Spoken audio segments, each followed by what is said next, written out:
मोहब्बत हो गई, दिल टूट गया, तो दिल टूटने के बाद क्या होता है? क्या सब कुछ खत्म हो जाता है? सुबह की छांव देखकर निराश होने वालों, घर के कुछ हिस्सों में धूप सिर्फ दोपहर में आती है। लोग तुम्हें गुलाब नहीं होने के लिए भी कोसेंगे, है ना? लोग तुम्हें गुलाब नहीं होने के लिए भी कोसेंगे, मत मानना, क्योंकि सजाने वालों ने घर में कैक्टस भी सजाया। तो मार्केटिंग तो हर चीज में है।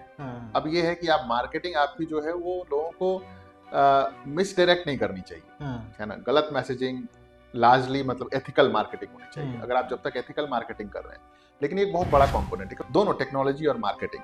अगर आप नहीं समझ रहे हैं तो फिर तो आप लिखकर किताब घर में ही रख पाएंगे, है ना? तो इसमें पहली बात तो कुछ भी बुरा नहीं, और ये बल्कि आपको आना चाहिए। अब आप आज के दौर में अगर चल रहा है फॉर्मेट आपको 1 मिनट रील्स का, और आप 60 मिनट की बातें कह रहे हैं इंस्टाग्राम पे जाकर, तो कोई नहीं सुनने वाला। इम्पैक्ट की डेफिनेशन जो है वो सिर्फ इंटेंसिटी नहीं है, इम्पैक्ट की डेफिनेशन है इंटेंसिटी प्लस स्केल। या तो आप एक बहुत हाई रिस्क टेकिंग इंडिविजुअल हैं, मतलब ये है कि आप नई नई चीजें ट्राई करना चाहते हैं, तो उससे क्या होगा कि आप फेल फास्ट एंड लर्न, आप फेल करेंगे, फिर उससे सीखेंगे, फिर कुछ नया करेंगे, और एंटरप्रेन्योर्स ऐसा ही करते हैं।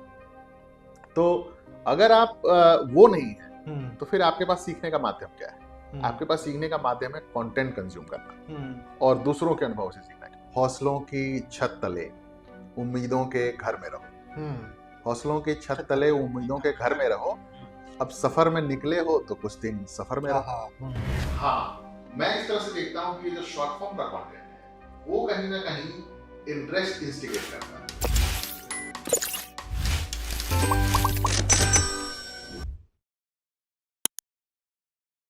हाय हेलो नमस्ते, कविशाला में आप सभी का स्वागत है। हमारा प्रयास रहता है कि जो पंक्ति की दूसरी तरफ लोग बैठे हुए हैं, जो भी हमारे द्वारा कहानियां जो रिकॉर्ड की जाती हैं, लोगों की किताबों की कहानियां, राजनीतिज्ञों की कहानियां, जो भी कहानियां होती हैं, पंक्ति की तरफ जो दूसरे लोग बैठे हैं, अगर एक व्यक्ति की भी जिंदगी उन कहानियों से चेंज हो पाए तो हमारा प्रयास सार्थक होगा। इसी प्रयास में, इसी बातचीत में आज हमारे साथ हैं गौरव उपाध्याय जी। शुक्रिया और नमस्कार आपके सभी सुनने वालों को। धन्यवाद आमंत्रण के लिए भी। सर बहुत बहुत स्वागत है आपका कविशाला में। चूंकि प्रयास हमारा है कि हम इस बातचीत के जरिए किसी भी एक व्यक्ति की जिंदगी बदल पाएं और हम जान पाएं, जो भी लोग यहाँ पे बातचीत के लिए आते हैं उन लोगों की क्या कहानी है। अगर लेखक है तो लेखक बनने के पीछे की क्या कहानी है, क्यों किताब लिखी, किताब गढ़ने के पीछे की क्या कहानी है। सो आप तो मतलब आपके पास तो कई सारी एक्सपर्टीज हैं।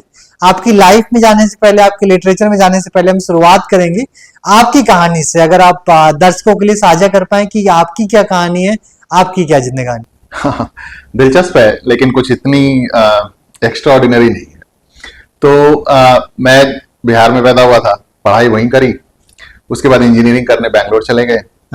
उसके बाद वही टिपिकल इन्फोसिस में नौकरी करी। फिर हुआ कि भाई कोडिंग वाली जॉब नहीं करनी है तो एमबीए कर लें, तो अहमदाबाद से जाकर माइका से एमबीए करी और उसके बाद कंसल्टिंग में घुस गए। फिर लिखने का जो था वो कहीं ना कहीं एक था हमेशा से। अच्छा, हिंदी माध्यम से पढ़े थे तो हमेशा कुछ ना कुछ लिखते रहे, हिंदी से लगाव तो रहा है, तो लिखते रहे। कॉलेज में भी लिखा, अब समय के हिसाब से उस समय प्रेम कविताएं लिखी, कभी थोड़ा सा जीवन की जो अनिश्चितताएं उसको लेकर लिखते रहे। फिर चलता रहा ऐसे, और विगत 10 वर्षों से सिंगापुर में रह रहा हूँ। तो वही सब नौकरी के हिसाब से कि चलो भाई वहां अपॉर्चुनिटी मिली तो चले गए। तो जैसे मैंने कहा, इसमें कुछ बहुत एक्स्ट्रा ऑर्डिनरी नहीं था। अभी जो लिखने वाला एक इंटरवेंशन हुआ कि भाई कैसे लिखें और पब्लिकली लिखें और कैसे बाहर आए लिखते हुए, तो वो वहां से शुरू हुआ कि करते करते थक गए जब काम करते करते, तो एक ऐसा कुछ इंसिडेंस हुआ जहाँ पे थोड़ी तबीयत खराब हो गई। बाहर था, ये कहानी किताब में भी लिखी मैंने अपने। तो जापान में था, टोक्यो में, और एकदम से कुछ तबीयत खराब हो गई, किसी क्लाइंट मीटिंग में जा रहे थे। तो एक रिफ्लेक्शन हुआ, इंट्रोस्पेक्शन हुआ वहां बैठे बैठे होटल के कमरे में रात को। तो रात भर चीजें लिखी पन्ने पर, होटल की जो चिट्स होती हैं, और वहां से लगा कि अब कोई तो बात है कि लिख रहे हैं, और कोई एक बात है कि इसको फिर लोगों तक भी पहुंचना चाहिए। तो वहां से एक सिलसिला शुरू हुआ उम्मीद की चिट्ठी का। तो बैकग्राउंड बड़ा हम्बल था, वहां छोटे से शहर मोतिहारी बिहार में शुरू हुआ। पिताजी एक सरकारी नौकरी में थे छोटी सी, तो वही आपके एक्सपेक्टेशंस, स्ट्रगल्स कि आपको कुछ करके दिखाना है, तो ऐसा ही चलता रहा। लेकिन हाँ, लिखने वाला जब स्ट्राइक हुआ कि हाँ लिखना है, बातें लोगों तक पहुंचानी है, फिर वो एक बड़ा अजीब सा कन्विक्शन अंदर में आया कि हाँ भाई इसको करना है, तो अब उसको रेगुलर कर रहे हैं। सो इस बातचीत में हमने और लोगों से भी बातें की, और लोगों की भी जिंदगी और उनकी किताबों के पीछे की क्या कहानी है, जिंदगी की क्या कहानी है, हमने जानने की कोशिश की। सर, एक बहुत दिलचस्प बात है कि हर व्यक्ति के पीछे अगर उसके पास साहित्य पहुंचा होता है या कविताएं पहुंची होती हैं, तो कोई ना कोई माध्यम होता है, कोई फैमिली में होता है, किताबें कई बार कारण होती हैं कि किताबों को पढ़ने के कारण लोगों का साहित्य लिखने में भी रुझान आ जाता है। आपका इस तरीके से कोई भी कनेक्ट नहीं था, जैसा आपने बताया कि आपकी फैमिली में कोई लिखने या फिर राइटिंग वर्टिकल से कोई नहीं था। दिलचस्प है कि आपका लेखनी की तरफ रुझान आया और आप अच्छा लिख रहे हैं आज पे। सर, दूसरी बात एक बहुत इंपॉर्टेंट चीज है कि जिस भी व्यावसायिक जिंदगी में आप जी रहे हैं, जिस व्यावसायिक जिंदगी को जी रहे हैं आप, उस व्यावसायिक जिंदगी में अंग्रेजी का बहुत इंपॉर्टेंट रोल है। अंग्रेजी का रोल, मुझे लगता है कि आप एक तो इंडिया में रहते नहीं, आप बाहर रहते हैं, वहां पर हिंदी के बियॉन्ड बातें होती हैं, हिंदी के बियॉन्ड थॉट्स होते हैं। तो मुझे लगता है कि ये दिलचस्प है, अगर आप हमारे साथ ये साझा कर पाए कि आपने अंग्रेजी माध्यम क्यों नहीं चुना। आज मुझे लगता है उसमें आपकी अच्छी कमांड है, उस पर भी आप साहित्य कर सकते थे। आपने हिंदी माध्यम क्यों पिक किया, हिंदी में क्यों आपने हिंदी साहित्य को लिखना शुरू करा, अपना साहित्य को लिखना शुरू किया, हिंदी ही क्यों? हाँ, तो नहीं लगा भी, और लोगों ने कहा भी, लोगों ने कहा कि देखो क्यों लिख रहे हो, है ना, और लिख रहे हो तो अंग्रेजी में लिखो, क्योंकि अंग्रेजी में पकड़ अच्छी होगी, तुम्हारा प्रोफाइल मैच करेगा, ये सब बातें भी खूब कही गई। तो हिंदी में लिखने वाला ये हुआ कि एक तो मैंने कहा कि मैंने हिंदी में पढ़ाई करी है, तो बचपन हिंदी पढ़ते हुए बीता। अच्छा, हालांकि परिवार में लोग नहीं थे, लेकिन हिंदी सुना, बहुत सुना, अच्छा पढ़ा भी। तो हमेशा से ये रहा कि जब कॉलेज में भी थे या जब लिख रहे थे शुरू में, तब भी किताबें हिंदी की पढ़ी, गुलजार साहब को खूब सुना, बड़े वो मेस्मराइज रहते थे कि सुनकर लोगों की भी हिंदी शब्द, उर्दू शब्दों को। तो एक हमेशा से वो लगाव रहा। जो घटना मैंने बताई, जहां पे जिस रात को मुझे लगा कि लिखकर पब्लिकली लोगों के साथ शेयर करना चाहिए लिखना, उस रात मैंने ये सोचा कि मैंने हिंदी में ही क्यों लिखा। पन्ने पर मैंने 5, 10, 15 पन्ने जब लिखे, तो अंग्रेजी में क्यों नहीं लिखा, क्योंकि मैं अंग्रेजी में सोच रहा हूँ, अंग्रेजी में बातें कर रहा हूँ, अंग्रेजी में दिन भर लिख भी रहा हूँ, अंग्रेजी क्यों नहीं। तो फिर मुझे ये लगा कि नहीं, देखो दिल के करीब हिंदी है, एक ये है। दूसरा एस्पेक्ट जो मुझे ये लगा कि कम्युनिकेशन का, मुझे ऐसा लगता है कि आपकी जो रीजनल लैंग्वेज होती है, मतलब आप हिंदी में अगर किसी भी इंसान के लिए, एक तो भाषाएं मरती नहीं कभी, हाँ बिल्कुल, जो चाहे वो छोटा सा छोटा डायलेक्ट भी हो, और लोगों के जो समझने का तरीका है, जो इमोशंस को समझने का तरीका है, तो मैं बड़ा फर्म था इस पे कि नहीं, हिंदी में ही लोग इस बात को समझ पाते हैं। मुझे अच्छा लगता है, क्योंकि कुछ बातें हैं जो आप अपनी उसी भाषा में कह सकते हैं, उसी अपनी भाषा में समझ सकते हैं।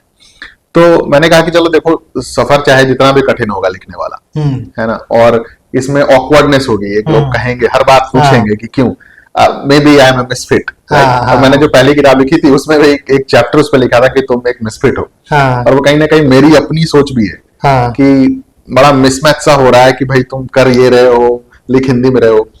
लेकिन आप कहें तो मतलब मुझे इस बात की खुशी है कि मैंने वो चुना, क्योंकि कई बार क्या होता है कि जिसको आप मिसफिट समझते हैं, वो आपके लिए एक यूनिक प्रोपोजिशन हो जाता है। तब ये लगता है कि अच्छा यार, अगर शायद हिंदी में लिख रहे, अंग्रेजी में लिख रहे होते तो भीड़ में होते, अगर हिंदी में हमें 50,000 लोग भी पढ़ रहे हैं, तो शायद लगता है कि वो जो आप जिन लोगों से जैसे जुड़े हुए हैं, ज्यादा करीबी तौर पे जुड़े हुए हैं। और अंग्रेजी में रहते तो इतना डाइवर्सिफाइड रहते, इतने लोग हैं, अब इकोनॉमिक्स लिखने से लेकर पोएट्री लिखने तक, और इतनी संख्या, इतना क्लटर है।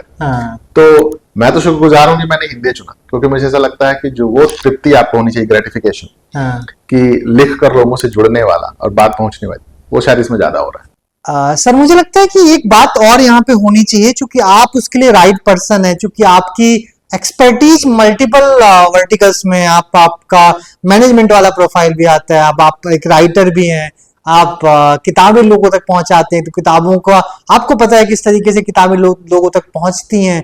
आपने शायद डेवलपमेंट में, कोडिंग में भी काम किया, वो सबका वैरायटी ऑफ एक्सपर्टीज है आपके पास में। तो उस एक्सपर्टीज के बेसिस पे, आपके एक्सपीरियंसेस के बेसिस पे मैं थोड़ा समझना चाहता हूँ दो चीजें।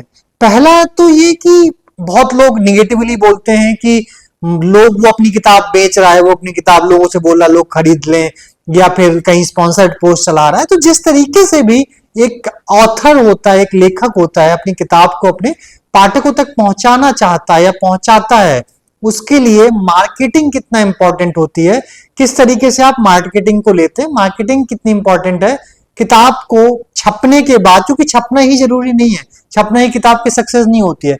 मुझे लगता है किताब छपी और छपने के बाद लोगों तक पहुंचना बहुत जरूरी है। तो लोगों तक एक ऑथर अपनी किताब किस तरीके से पहुंचाता है, उसमें मार्केटिंग कितनी इंपॉर्टेंट होती है। दूसरा साथ में कि कई बार मीडियम्स पे जो जो एक ऑथर मीडियम कोई भी तरीका हो सकता है, कोई भी प्लेटफॉर्म हो सकता है, उसका उपयोग करता है, ऑनलाइन हो सकता है, ऑफलाइन हो सकता है, कि वो अपनी किताब अपने पाठकों तक पहुंचाए। तो उन माध्यमों को किस तरीके से आप देखते हैं, जिस तरीके से भी ऑथर अपने पाठकों तक पहुंचता है माध्यमों के जरिए? नहीं, मुझे लगता है देखिए, आप लिख कर अपने पास रखने के लिए तो लिख नहीं रहे हैं। हाँ। ठीक है, जब अनलेस ही आप अपनी डायरी में लिख रहे हैं, उसी को खुद पढ़ रहे हैं, और उसमें भी कोई गलत नहीं है। हाँ। तो मार्केटिंग तो हर चीज में है। हाँ। अब ये है कि आप मार्केटिंग आपकी जो है वो लोगों को मिसडायरेक्ट नहीं करनी चाहिए, हाँ। है ना। गलत मैसेजिंग लार्जली, मतलब एथिकल मार्केटिंग होनी चाहिए। अगर आप जब तक एथिकल मार्केटिंग कर रहे हैं, लेकिन ये एक बहुत बड़ा कंपोनेंट है, क्योंकि अगर आप सच पूछें तो मुझे जैसे कई लोग अब मैसेजेस करते हैं कि सर आप ऐसा कैसे लिखते हैं, और किताब कैसे लिखी जाए, किताब कैसी छपवाई जाए। मुझे लगता है कि दो लोगों को देखिए, जरूरी है कि आजकल लोग पढ़ कैसे रहे हैं, मीडिया का कंजम्पशन कैसे हो रहा है। आपको अगर ये समझ नहीं है लोगों तक पहुंचा कैसे जाए, अगर दोनों टेक्नोलॉजी और मार्केटिंग अगर आप नहीं समझ रहे हैं, तो फिर तो आप लिखकर किताब घर में ही रख पाएंगे, है ना। तो इसमें पहली बात तो कुछ भी बुरा नहीं है, और ये बल्कि आपको आना चाहिए। अब आप आज के दौर में अगर चल रहा है फॉर्मेट आपको 1 मिनट रील्स का, और आप 60 मिनट की बातें कह रहे हैं इंस्टाग्राम पे जाकर, तो कोई नहीं सुनने वाला है, राइट, है ना। तो आज के जो जनरेशन है, आपको जिन लोगों तक पहुंचना है, मुझे लगता है कि अब सब करते हैं, सब लेकर करते हैं, और एक्चुअली किसी भी इनिशिएटिव लेकर करते हैं। अगर आप मान लीजिए कि एक एनजीओ भी चला रहे हैं, तो उसकी भी आपको कहीं ना कहीं रीच चाहिए, तो आपको मार्केटिंग करनी चाहिए। और मुझे लगता है कि जैसे आपने मेरी बात की कि वो एक यूनिक ब्लेंड है, कि मैंने जो शुरू किया है, टेक्नोलॉजी का भी बैकग्राउंड है, तो वो डेफिनेटली मदद करता है। सिर्फ ये नहीं है कि मैं कोई बहुत नया कुछ कह रहा हूं, या फिर मैं कुछ बहुत ऐसा लिख रहा हूं जिस किसी ने नहीं लिखा या कोई नहीं लिख रहा है। मुझे लगता है ये कॉम्बिनेशन ही है, जिसके कारण आपको एक वो अपॉर्चुनिटी मिल रही है कि आप सामने आ पा रहे हैं और उसको स्केल कर पा रहे हैं। क्योंकि इम्पैक्ट की डेफिनेशन जो है वो सिर्फ इंटेंसिटी नहीं है, इम्पैक्ट की डेफिनेशन है इंटेंसिटी प्लस स्केल। मतलब आप एक इंसान को प्रभावित कर रहे हैं, लेकिन अगर आप सही में आपका इंटेंशन है कुछ अच्छा करने का, तो आप चाहते हैं कि उसको स्केल करें, आप ज्यादा से ज्यादा लोगों तक पहुंचे। उसके लिए you will have to ride on technology.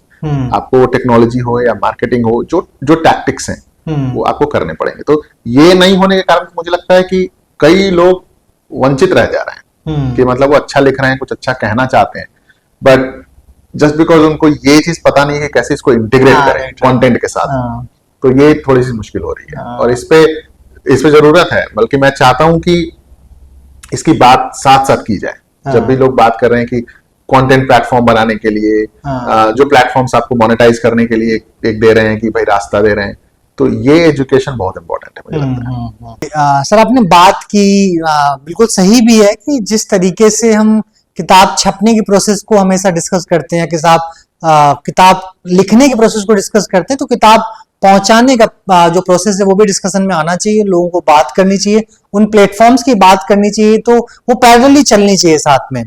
आगे बढ़ते हैं सर, आपने पढ़ने की बात की, तो मुझे लगता है कि जिस तरीके का दौर चल रहा है कि लोग 2 लाइनर्स या फिर एक लाइन में जो पूरे किताब का सार है वो निकाल लेते हैं, एक ऑथर की जिंदगी 2 लाइनों या 4 लाइन में समेट के रख देते हैं। तो कंटेंट पढ़ने की आदत या कंटेंट कंजम्पशन है जो यूजर्स की तरफ से, वो कहीं ना कहीं मुझे लगता है कम होता चला जा रहा है, जिससे कहीं ना कहीं लोगों का जो ओपिनियन या थॉट्स है, मुझे लगता है उसमें भी गैप आ रहा है, वो लोग सोचना कम कर रहे हैं उसकी वजह से। तो मेरी जिज्ञासा है, और मैं पाठकों के लिए या दर्शकों के लिए मैं आपसे जानना चाहता हूं कि आपने बहुत तरीके के पाठक देखे होंगे, जिस तरीके से आपकी किताबें लोगों तक पहुंचती हैं, और लोग उन किताबों का जो रिस्पॉन्स होता है या किताबों का फीडबैक होता है आप तक पहुंचाते हैं। तो उन पाठकों के, आपकी जो स्टडी है, उन पाठकों को जब आपने सुना, उसके बेसिस में आपसे समझना चाहता हूं कि जिंदगी में एक तो जो ये पढ़ने का अपने पाठकों को किस तरीके से देखा, साथ में पढ़ना कितना इंपॉर्टेंट होता है। जब मैं पढ़ने की बात कर रहा हूं तो मेरा पढ़ने का तात्पर्य है कि लंबा कंटेंट पढ़ना। 2 लाइनर्स और रील्स में स्क्रॉल करते करते हम कहीं भी कुछ भी देख लेते हैं या पढ़ लेते हैं, लेकिन एक लंबा कंटेंट पढ़ना कितना इंपॉर्टेंट है, जो वास्तव में एक लंबा कंटेंट है, किताब पढ़ना या लंबा विजुअल्स में कंटेंट देखना, वो कितना इंपॉर्टेंट है? देखिए, पढ़ने का जो प्रिंसिपल है वो बड़ा सीधा है मेरे लिए। हाँ। मुझे लगता है कि, और मैंने अपने एक्सपीरियंस से भी सीखा है कि क्या होता है कि जिंदगी में अगर आपको सीखना है ना, अगर, क्योंकि अब सब हर इंसान की एक इच्छा है कि भाई मुझे कुछ बड़ा करना है, कुछ हाँ। अच्छा करना है, और तमाम सवाल ऐसे भी रहते हैं, पूछते रहते हैं लोग कि कैसे करें। तो दो चीजें हैं, या तो आप एक बहुत हाई रिस्क टेकिंग इंडिविजुअल हैं, मतलब ये है कि आप नई नई चीजें ट्राई करना चाहते हैं, तो उससे क्या होगा कि आप फेल फास्ट एंड लर्न, आप फेल करेंगे, फिर उससे सीखेंगे, फिर कुछ नया करेंगे, और एंटरप्रेन्योर्स ऐसा ही करते हैं। तो अगर आप वो नहीं है, तो फिर आपके पास सीखने का माध्यम क्या है? आपके पास सीखने का माध्यम है कंटेंट कंज्यूम करना और दूसरों के अनुभव से सीखना, क्योंकि आप अपनी जिंदगी में उतना ही जी सकते हैं। तो आप दूसरों के अनुभव से सीखेंगे कि वो या तो वो हाई रिस्क टेकिंग इंडिविजुअल हैं, उनके पास कुछ नए आइडिया है। तो किताब पढ़ने का तो फंडामेंटल मेरे दिमाग में बड़ा क्लियर है, इसलिए क्योंकि आप अपनी जिंदगी कम पड़ जाती है खुद के अनुभवों से सीखने के लिए। तो आपको दूसरों के अनुभव से सीखने के लिए गोते लगाने पड़ेंगे, भीतर तक जाना पड़ेगा। तो पढ़ना है, पढ़ना ही चाहिए। और मैं बच्चों को, मैं तो ये कहता हूँ अक्सर कि कविताएं जैसे है ना, कि बहुत लंबे समय तक पढ़ाई जानी चाहिए। हमको तो स्कूल में पढ़ाया, एक चौथी पांचवी तक पढ़ा दिया, उसके बाद कविताएं बंद हो जाती हैं जीवन। तो मुझे लगता है कि पढ़ाना बहुत जरूरी है। और लंबा फॉर्मेट जैसा आप कह रहे हैं कि किताबें अभी भी लोग पढ़ रहे हैं, ऐसा नहीं है, किताबें अभी बहुत छप रही हैं, लोग अभी भी बहुत पढ़ रहे हैं। हाँ, मैं इस तरह से देखता हूं कि ये जो शॉर्ट फॉर्म का कंटेंट है वो कहीं ना कहीं इंटरेस्ट इंस्टिगेट करता है। जैसे मैं कल ही एक बुक साइनिंग के लिए गया हुआ था, तो वहां पे कुछ लोग आए हुए थे, तो वो बता रहे थे कि कैसे हमारे जनरेशन के या उनके बच्चे जो अभी 10 साल 8 साल 10वीं 12वीं मतलब छोटे बच्चे हैं, वो भी इंटरेस्टेड हो रहे हैं। जैसे हिंदी की बात चल रही थी कि लोग हिंदी में, तो एटलीस्ट जो एक बीच में ऐसा पीरियड आ गया था जहां पे चीजें एकदम लग रहा था ऐसे कि अब हिंदी बंद हो जाएगी, है ना, और इस तरह के जो कॉन्वर्सेशंस थे वो बंद हो जाएंगे या किताबें खत्म हो जाएंगी। तो आई थिंक ये इसमें हेल्प कर रहा है, क्योंकि आपका अटेंशन स्पैन छोटा है, लेकिन कम से कम आपका एक्सपोजर ज्यादा बड़ा हो रहा है ना, कि मतलब आप तमाम चीजों से गुजर रहे हैं, तो देख रहे हैं उसमें कविताएं भी। आजकल जैसे स्पोकन पोएट्री इतनी अच्छी चल रही है, छोटे छोटे बच्चे हैं, बहुत अच्छा लिख रहे हैं, बहुत अच्छा पढ़ रहे हैं, तो वो एक्सेलरेट करता है। और मेरी उम्मीद ये है कि एक्सेलरेशन हो जाएगा तो किताबों में अपटेक होगा, किताबें लोग और पढ़ेंगे। बिल्कुल। और हिंदी में भी अपटेक होगा, हिंदी भी लोग पढ़ेंगे। ओके, तो सर मुझे लगता है कि हिंदी पे तो ऑफकोर्स बात होनी चाहिए हमेशा। हिंदी का साहित्य भी गढ़ा जाना चाहिए। मुझे लगता है पिछले कुछ सालों में हिंदी के साहित्य गढ़ने में और हिंदी की कविताएं गढ़ने में खासकर बढ़ोतरी हुई है, और लोग अच्छा लिख रहे हैं, हिंदी में अच्छा लिखने वाले बढ़े हैं, और हिंदी साहित्य को अच्छा पढ़ने वाले मुझे लगता है साथ साथ में बढ़ रहे हैं। किसी ने, पहले मैं किसी का कोट पढ़े सुन रहा था कि किसी ने बोला भी था कि हिंदी का भला तभी हो सकता है अगर जब देश को लीड करने वाला व्यक्ति को इंग्लिश ना आती हो, वो हिंदी में अपने वार्तालाप करे या हिंदी को आगे बढ़ाए। खैर, आगे बढ़ते हैं सर। कविशाला में बात कर रहे हैं, तो वापस से आपके साहित्य में और आपकी किताबों में आते हैं। मैं पढ़ रहा था कि आपकी 2 किताबें, जिंदगी अनलिमिटेड और मोस्ट वांटेड जिंदगी, तो पाठकों के लिए अगर आप इन दोनों किताबों की, इनके अलावा भी जो आपने साहित्य लिखा है, उनके अगर अपने साहित्य के आप लेखक नहीं होते, पाठक होते, तो जो आपके पाठक हैं, जो आपको पसंद करते हैं, या आपके जो दोस्त हैं, उनको आप क्यों रिकमेंड करते हैं कि यार ये 2 किताबें या ये 3 किताबें या एक किताब जरूर पढ़ो? क्या पहले तो ये क्या है दोनों किताबें? दूसरा, साथ में अगर आप इन किताबों के लेखक नहीं होते, पाठक होते, तो अपने पाठकों को क्यों रिकमेंड करते हैं कि किताबें क्यों पढ़नी चाहिए? जी सर। हाँ, मैंने दरअसल इसके पहले भी छोटी 2 कविताएं संकलन आई थी मेरी। तो बड़े ही छोटे स्तर पे, मतलब मैंने लिखी हुई थी तो छपवा दी, ऐसा था कुछ। पहली किताब जो मेरी छपी तो उसका नाम था 1/2 फिल्टर कॉफी। और वो मेरी कविताएं थी, तो 30-40 कविताएं मैंने कुछ समय पहले से लिख के रखी थी, तो वो छपी। और एक और संकलन आया था सिंगापुर नॉरस करके, जो सिंगापुर में 9 कवि चुने हुए थे, उनका कुछ संकलन था कविताओं का।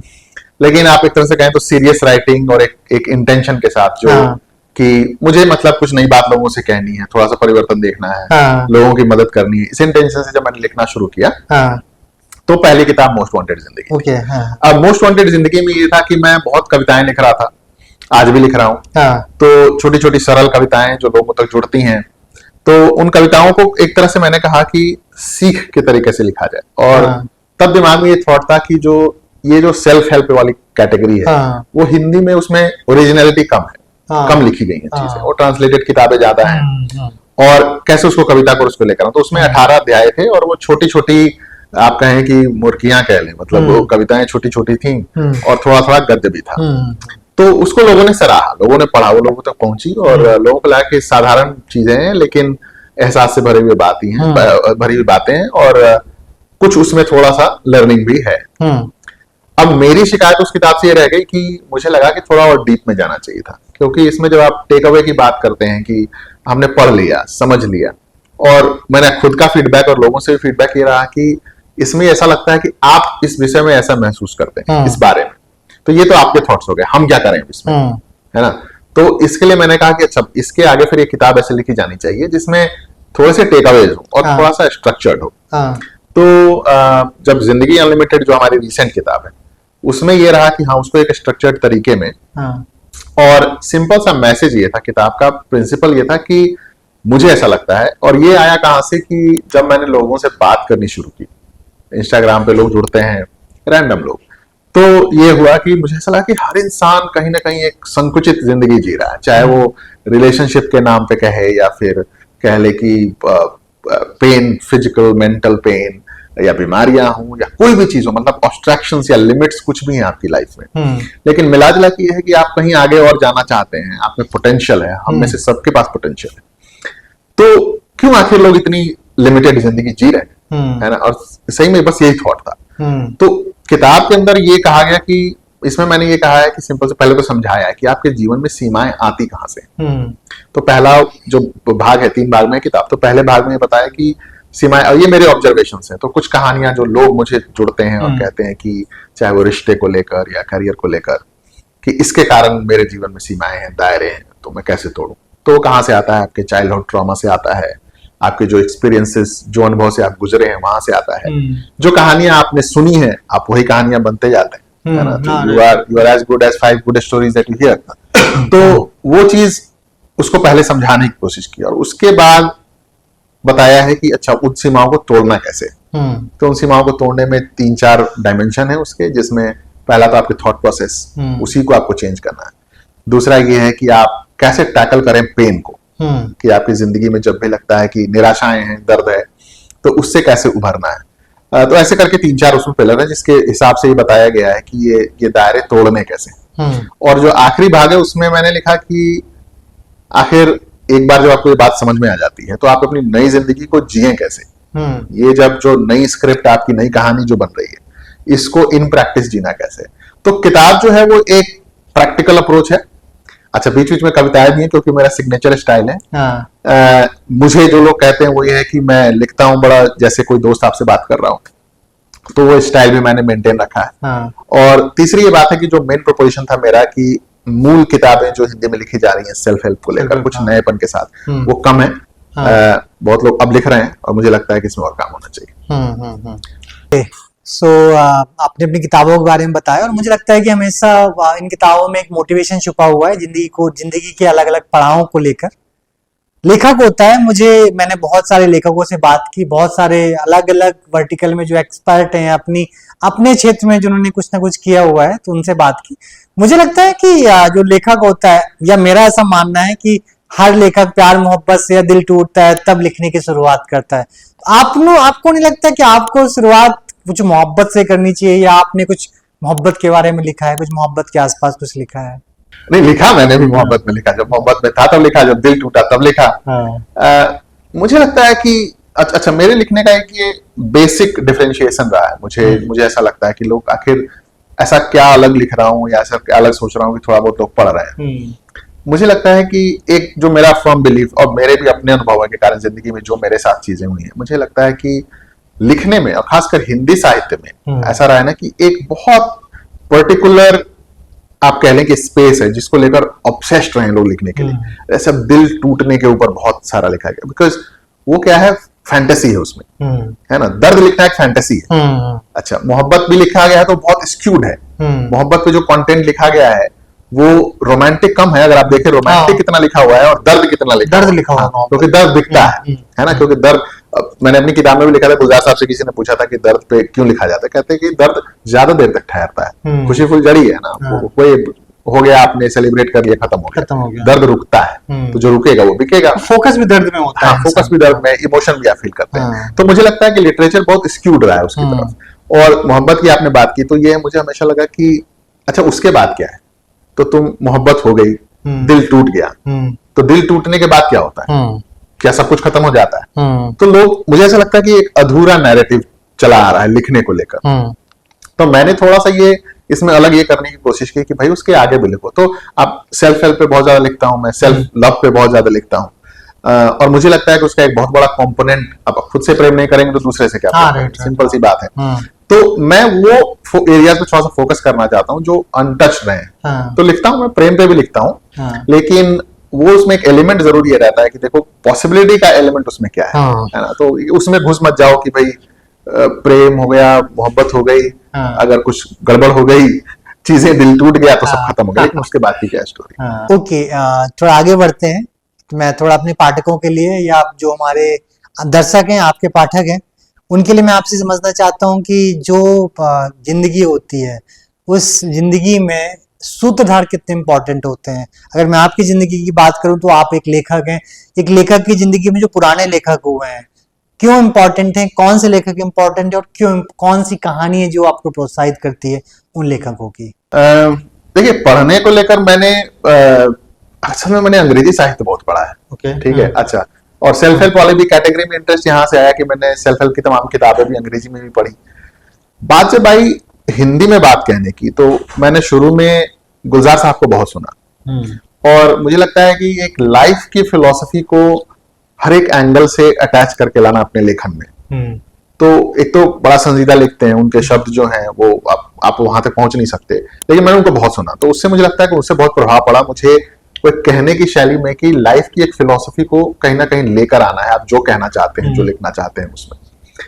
एक वो रही बात। दूसरी बात ये रही कि कुछ चुनिंदा, जैसे आपको कवि कह ले, लेखक कह ले, उन लोगों को मुझे ऐसा लगा कि उनकी लेखन शैली जो है उसने मुझे प्रभावित किया जब मैंने हिंदी में पढ़ना शुरू किया। तो वो एक तो निर्मल वर्मा रहे, आई थिंक उनका लेखन बहुत अलग है, और मुझे लगता है कि उसमें एक बहुत कंटेम्पररी कोई वो है, सोचने का तरीका और बोलने का तरीका है। कविताएं आप कहें तो विनोद कुमार शुक्ल की कविताएं पढ़ी बहुत, वहां से मुझे लगा कि उनके लिखने का अंदाज जो है बहुत, कई बार लगता है कि आप समझ ही नहीं पाते हो क्या लिख रहे हैं, लेकिन कई बार ऐसा लगता है कि बहुत जुड़ के लिखते हैं, तो उनसे पढ़ा। केदारनाथ सिंह की कविताएं हैं। तो मैं ऐसा कोई बहुत पर्टिकुलर नहीं रहा जिसके लगा कि मुझे कि लिखने, बोलने या उसकी जो शैली है उसमें बहुत ज्यादा प्रभावित मैं उससे रहा, लेकिन मुझे लगता है कि मैंने एक तो सेल्फ हेल्प कैटेगरी पढ़ी, जो चाहे वो हिंदी में पढ़ी या अंग्रेजी में पढ़ी ज्यादातर, उससे मदद मिली। और फिर लिखने की शैली कुछ चुनिंदा जो कवि हैं उनसे मिलकर आई कि भाई उनके लिखने का तरीका, लोगों से पहुंचने का तरीका, लोगों तक पहुंचने का तरीका, तो यही मिला जुला का प्रभाव रहा है। बाकी मैं अभी फिंगर टिप्स पे बहुत पढ़ता हूँ। तो कंटेम्प्रेरी कुछ लोग बहुत अच्छा लिखते हैं, मुझे लगता है स्पोकन पोएट्री मुझे बहुत मेस्मराइज करती है। तो मैं जितने आजकल पढ़ने वाले हैं, स्पोकन पोएट्री करने वाले हैं, उनको जरूर सुनता हूँ। उनकी बातें मुझे बड़ी अच्छी लगती हैं और नया थोड़ा सोचते हैं। कविता के उतने बंधनों में नहीं बंधे हुए हैं, फ्री फ्लो पोएट्री कर रहे हैं, तो उसका इम्पैक्ट बहुत ज्यादा है मेरे ऊपर। सर बिल्कुल सही बात बोला आपने कि हमेशा कुछ ना कुछ अपना इन्वेंट करना चाहिए, कुछ अपना लिखने की कोशिश करनी चाहिए, कुछ अपना बनाने की कोशिश करनी चाहिए, लोगों से प्रेरणा लेनी चाहिए। बिल्कुल, जिंदगी उन्होंने एक जी है, एक्सपर्टीज भी, एक्सपर्ट भी है वो, और उनके एक्सपीरियंसेस भी हैं, तो उनके एक्सपीरियंसेस, उनके एक्सपर्टीज से हमें कुछ ना कुछ हमेशा सीखना चाहिए। लेकिन उनके जैसा बनने से अच्छा है कि उनकी जो लर्निंग्स है लाइफ की, उससे सीख कर हम कुछ नया इन्वेंट करें। बिल्कुल, आगे बढ़ते हैं सर। चूंकि हम कविशाला पे बात कर रहे हैं, तो मुझे लगता है कि कविताओं की बात जरूर होनी चाहिए। आप कुछ अगर कविताएं साझा कर पाए हमारे साथ में, हमारे दर्शकों के साथ में, अपने पाठकों के साथ में। दो चार ऐसे पंक्तियां छोटी छोटी जो शॉर्ट फॉर्मेट वाली आजकल लिखी हैं, बड़ी कविताएं संजीदा हो जाती हैं ज्यादा। तो अभी दो चार एक अच्छा सरल बातें लिखता हूं मैं। तो एक मेरी पंक्ति थी जो बड़ी राउंड करी उसने, सर हर तरफ सोशल मीडिया में वायरल हो गई और लोगों ने पढ़ा, और बड़ी साधारण सी लाइन थी। मैंने लिखा था कि लोग तुम्हें गुलाब नहीं होने के लिए भी कोसेंगे, है ना। लोग तुम्हें गुलाब नहीं होने के लिए भी कोसेंगे, मत मानना, क्योंकि सजाने वालों ने घर में कैक्टस भी सजाया। हाँ, सही बात है। तो ये एक सेल्फ लव की बात थी। हाँ, और ऐसी ही कुछ पंक्तियां हैं कि एक सुबह की छांव देखकर निराश होने वालों, हाँ, घर के कुछ हिस्सों में धूप सिर्फ दोपहर में आती है। हाँ, तो ये पेशेंस के ऊपर हो गया, धैर्य के ऊपर हो गया। पेशेंस के ऊपर एक और बात ये हो गई कि जैसे कि हौसलों की छत तले उम्मीदों के घर में रहो। हौसलों की छत तले उम्मीदों के घर में रहो। अब सफर में निकले हो तो कुछ दिन सफर में रहो, है ना। तो अब जो शुरू किया है उसको बिल्कुल करो और करते चलो। तो ऐसे किताब में कई कविताएं लिखी हैं, छोटी छोटी कविताएं कि जैसे कि दायरों को तोड़ना भी हमारा काम है इसके पीछे। तो ऐसे छोटे छोटे से थॉट्स आते रहते हैं लोगों को, जहां जहां देखता रहता हूँ। आज ही सुबह कुछ लिखा, अभी गाड़ी में आ रहा था तो कल मिला किसी से, तो कोई स्टूडेंट से हैं, तो बुक साइनिंग इवेंट में तो ऐसे सवाल पूछ रहे थे कि असमंजस वाली बात कि मैं ये करना चाहता हूँ लेकिन ये कर रहा हूँ, है ना। तो बेसिकली सोशल एक्सेप्टेंस क्या होता है, अगर मैं मान लीजिए सफल नहीं हुआ तो लोग एक्सेप्ट नहीं करेंगे, और सोशल प्रेशर जो है उस बात को लेकर। तो उस पर कुछ लाइन चलते हुए अभी लिख दी मैंने गाड़ी में कि बस इतनी सी हिमाकत करूंगा, मैं बस इतनी सी हिमाकत करूंगा कि एक गुलशन तेरे मुरझाए हुए फूलों से भी मैं मोहब्बत करूंगा। राइट। तो हर तरह का मिक्स है सोसाइटी में। तो मेरी जो कविताएं कहिए या गद्य कहिए जो भी है वहीं से निकल कर आता है। मतलब एकदम सिंपल ऑब्जर्वेशंस हैं, एप्रीहेंशंस को लेकर बहुत लिखना चाहता हूं मैं, क्योंकि मुझे लगता है कि मजबूरी में तो जिंदगी हर इंसान जी रहा है ना, चाहे वो जिस तरह की मजबूरी हो। अब कोई, मुझे एक बात बड़ी आश्चर्यचकित करती है कि आधे लोग नौकरी नहीं मिलने के लिए परेशान है, आधे लोग इसलिए परेशान है क्योंकि नौकरी कर रहे हैं, आधे लोगों की मोहब्बत पूरी नहीं हुई इसलिए परेशान है, आधे लोग शादी में परेशान है। तो मतलब इंसान कुछ ना कुछ ढूंढ रहा है। तो मैं वो उन एप्रीहेंशंस को ढूंढ कर फिर उस पर ऐसी बस छोटी छोटी पंक्तियां, और फिर कुछ लंबी कविताएं लिखी हैं या जो गद्य लिख रहा हूं, तो फिर वो थोड़ा गहन हो जाता है। फिर वो बैठकर सोचकर एक पर्पस के साथ कि क्यों लिखना है। सर मुझे लगता है कि एक और इम्पोर्टेंट चीज है कि हर इंसान लाइफ में अलग अलग इमोशन से गुजरता है। कभी खुश भी होता है, कभी दुखी होता है, कभी बहुत अच्छी चीजें चल रही होती हैं लाइफ में, कभी बहुत बेकार चीजें चल रही होती है, कभी अप टाइम डाउन टाइम, सब सारा कुछ चलता रहता है। तो साहित्य लिखने वाले इंसान के लिए या साहित्य पढ़ने वाले इंसान के लिए साहित्य किस तरीके से बेसिकली अच्छे समय पे तो नहीं, बट हाँ बुरे समय पे जब इंसान को हीलिंग की रिक्वायरमेंट होती है, हीलिंग की जरूरत होती है, तो हील करने में लिटरेचर कितना इंपॉर्टेंट होता है, कितना हेल्पफुल होता है एक जो पढ़ने वाला है और लिखने वाला है, दोनों लोगों के लिए। नहीं, ये देखिए बहुत अहम सवाल है, और मुझे लगता है कि इस किताब के, मेरी किताब लिखने का भी पर्पस, दरअसल मैं जो भी कर रहा हूँ इसके पीछे ये हीलिंग वाला एक पर्पस बहुत है। जब मैंने अपनी कहानी साझा करी, जो दरअसल मुझे भी हीलिंग की जरूरत थी, क्योंकि मैं भी एक मेडिकली डायग्नोज था जब ये घटना हुई थी, जो मैं टोक्यो वाली घटना आपको बता रहा था। उसके बाद बहुत दिनों तक मेडिकल इन्वेस्टिगेशन वगैरह हुई, टेस्ट वगैरह हुए, पता चला कि मैं किसी एक चीज से सफर करता हूँ, इसको बोलते हैं हाई फंक्शनल एंजाइटी प्रॉब्लम। अब ये हाई फंक्शनल एंजाइटी क्या है कि आप हमेशा बहुत अच्छा करना चाहते हैं, और ये कहीं ना कहीं वो चाइल्डहुड प्रेशर से आता है कि तुमको प्रूव करना है अपने आप को बैकग्राउंड के हिसाब से। बट ये एक मेडिकली डायग्नोज प्रॉब्लम है, और इसकी मतलब मैंने दवाइयां भी खाई, सब कुछ किया, और मैंने जब लिखना, मैं कहता हूं कि मैंने दूसरों के लिए लिखना, ये मदद करने के लिए, दरअसल पहली मदद मैंने खुद की थी।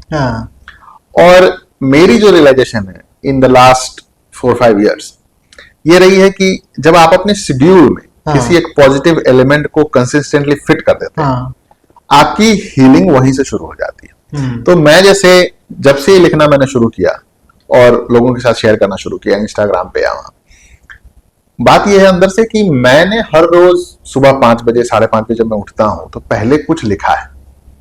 अब just by putting that particular thing in your routine, जिसमें आपने अपने रूटीन में डाल रखा है, आपने अपने आप को एक मैसेज अपने आप को दिया हुआ है, अपने ब्रेन को, कि भाई ये मेरा हीलिंग एलिमेंट है, ये मेरा सेफ हार्बर है, यहाँ पे ये मुझे मदद कर रहा है किसी भी बाकी परेशानियों से लड़ने में, है ना। तो आप जो कह रहे थे कि कविता, कहानी या कोई भी मीडियम, मैं तो कहता हूँ हॉबी किसी तरह की हॉबी। जब भी अक्सर लोग मुझसे पूछते हैं डिप्रेशन या उसके बारे में, हालांकि मैं क्लिनिकली सर्टिफाइड नहीं हूँ ऐसा कुछ सजेस्ट करने के लिए, लेकिन मेरी जो एक्सपीरियंस है उसके हिसाब से अगर बिहेवियर में छोटी सी चीज, और मान लीजिए जैसे आपने हर रोज 10 मिनट 15 20 25 मिनट कोई कविता कहानी पढ़ने की या लिखने की आदत डाल ली, तो ये आपको एक बहुत पॉजिटिव डिस्ट्रैक्शन का काम करता है। हाँ, और उस पॉजिटिव डिस्ट्रैक्शन के कारण आई थिंक हीलिंग की एक जो प्रोसेस है उसमें आप धीरे धीरे ऑन बोर्ड हो जाते हैं। हाँ, और जब आप खुद ही रियलाइज करने लगेंगे कि आपको कैसे मदद कर रहा है, फिर आपको सीख जाएंगे उसको एम्पलीफाई कैसे करना है। हाँ, तो मैं तो सिंपल सा ये कहता हूं कि जब भी आपको इस तरह की कुछ हीलिंग वाली सिचुएशन में अगर आप हैं, तो एक हॉबी चुनिए, हाँ, है ना। वो हॉबी आपकी क्रिएटिव से लेकर हो सकती है, पढ़ने लिखने से लेकर हो सकती है, लेकिन इट इज इमेंसली हेल्पफुल। मतलब हाँ। मेरा पर्सनल एक्सपीरियंस तो ये कहता है कि मुझे इसी चीज ने उबारा है, ताकि अब मुझे दवाइयां खाने की जरूरत नहीं पड़ती, हाँ, ताकि true, हाँ मुझे अब ईश्वर की कृपा से डॉक्टर के यहाँ जाने की जरूरत नहीं पड़ती। और उससे भी ज्यादा आप एम्पलीफाई करके लोगों की मदद कर रहे हैं, बल्कि उस नेगेटिव, मैंने अपना एक टेड टॉक जब पहला दिया था तो उसका ये टॉपिक यही था कि how to turn your negativity into a positive message. तो वो स्ट्रेंथ आपको है ना, वो एक क्रिएटिव इन्वॉल्वमेंट अगर आपकी रहेगी किसी भी चीज को लेकर, एंकर पॉइंट आपका अगर बन जाएगा, तो वो बड़ी मदद मिलती है। उसका चैलेंज जो सबसे बड़ा है वो ये है उसको कंसिस्टेंटली करना, हाँ, क्योंकि आप जब एक दिन 2 दिन स्पाइक में करेंगे तो उसका भी कुछ फर्क पड़ेगा, लेकिन अगर आपने उसको कंसिस्टेंटली नहीं किया तब शायद उसका उतना नफा नुकसान जो आप समझ रहे हैं उस तरह का नहीं होगा। तो कंसिस्टेंटली करना चैलेंज है, क्योंकि लोग अक्सर कह देंगे कि अच्छा मुझे तो नहीं लगता कि इससे कुछ होता है, लेकिन बात है कि आपने 60 दिन तक किया क्या, वो 90 दिन तक किया क्या, तो वो एक बहुत बड़ा चैलेंज। बिल्कुल बिल्कुल सर। अच्छा पढ़ना चाहिए और अच्छा लिखना चाहिए हर इंडिविजुअल को। और मुझे जैसे हम लोग बोलते भी हैं कविशाला में, लिखते रहिए, आदत बुरी नहीं है। पेपर पे हमेशा चीजें उतार देने से पेन कम हो जाता है और वो जज भी नहीं करता है आपको। सर आगे बढ़ते हैं, क्योंकि हम कविशाला पे बात करें तो मैं आखिरी में आपसे समझना चाहता हूँ कुछ भी आप कविशाला के लिए बोलना चाहें, और साथ में किन 2 और नए लोगों को जो आपको पसंदीदा है, आपके पसंदीदा है, कोई भी लेखक हो सकते हैं, कोई भी पॉलिटिशियन हो सकते हैं, कोई भी ब्यूरोक्रेट्स हो सकते हैं, कोई भी, आप किन 2 लोगों को कविशाला के इस बातचीत के जरिए आप सुनना पसंद करेंगे? किन 2 लोगों को आप चाहते हैं कि इस प्लेटफॉर्म पे आए? बढ़िया सवाल। सो कविशाला के लिए देखिए, मैं बहुत उत्सुक हूं और जुड़ना चाहता हूं। जो भी कम्युनिटी, अगर आप मान लीजिए हिंदी लैंग्वेज के लिए खास करके, तो मुझे लगता है कि हम लोग बात कर चुके हैं ऑलरेडी लैंग्वेज की, जो पावर ऑफ लैंग्वेज क्या है, पावर ऑफ पोएट्री क्या है।